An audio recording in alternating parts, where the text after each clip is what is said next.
आदर्श विद्या मंदिर शिवगंज से कक्षा षष्ठी विषय हिंदी। हिंदी का दूसरा पाठ बचपन। यह एक कहानी है। इस कहानी की लेखिका कृष्णा सोबती है।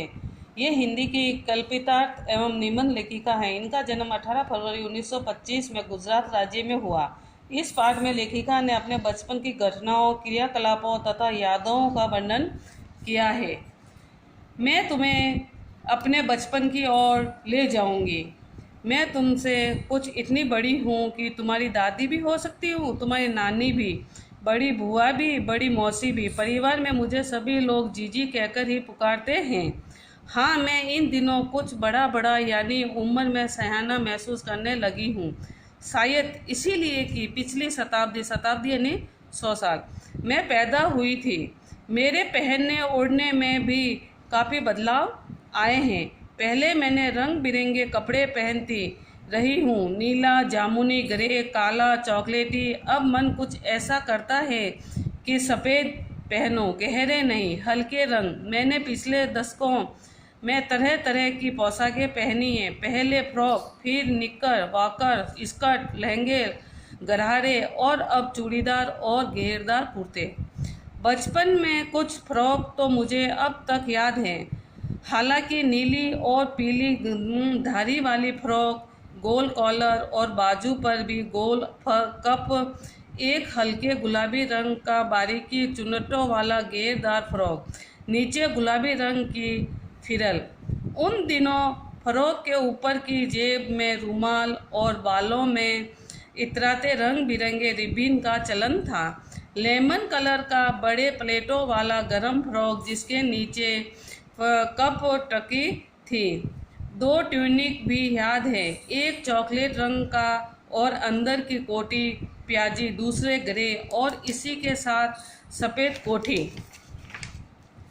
मुझे अपने मोजे और स्टैंगिक भी याद है। बचपन में हमें अपने मोजे खुद धोने पड़ते थे। वह नौकर या नौकरानी को नहीं दिए जा सकते थे, इसकी सख्त मनाही थी। हम बच्चे इतवार की सुबह इसी में लगते थे। धो लेने के बाद अपने अपने जूते पॉलिश करके चमकाते थे। अब जूते कपड़े या ब्रश से रगड़ने तो पॉलिश की चमक उभरने लगती। सरवर मुझे आज भी बूट पॉलिश करना अच्छा लगता है, हालांकि जब नई नई किस्म के शू आ चुके हैं। कहना होगा कि ये पहले से कहीं ज़्यादा आरामदायक है। हमें जब नए जूते मिलते, उनके साथ ही छालों का इलाज शुरू हो जाता था। जब कभी लंबी सैर पर निकलते, अपने पास रुई जरूर रखते। जूता लगा तो रुई मोजे के अंदर। हाँ, तुम्हारे बचपन में तो बहुत फ़र्क हो चुका है। हर शनिचर को हमें ऑलिव ऑयल या कैस्टर्स ऑयल पीना पड़ता था। ऑलिव ऑयल यानी जैतून का तेल, कैस्टर यानी अरंडी का तेल। यह एक मुश्किल काम था। शनिचर को सुबह से ही नाक में इसकी गंध आने लगती। छोटे शीशे के गिलास जिस पर ठीक खुराक के लिए निशान पड़े रहते, उन्हें देखते ही मितली होने लगती थी। मितली यानी उल्टी जैसा उनको सुबह से ही होने लगता था।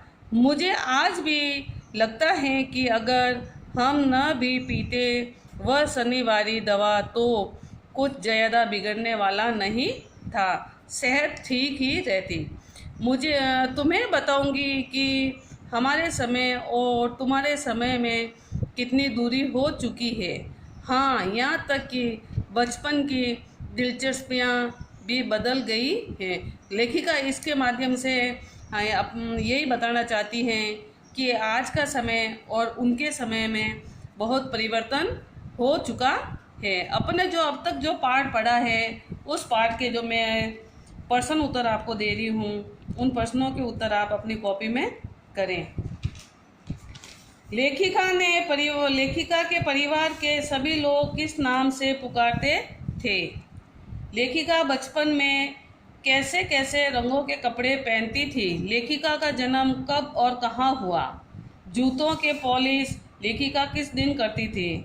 हर शनिवार को लेखिका को कौन कौन से तेल पीने पड़ते थे। लेखिका के बचपन की कुछ यादगार पोशाकों के नाम लिखें। ये आपके सामने प्रश्न है, इन प्रश्नों के उत्तर आपको देने हैं।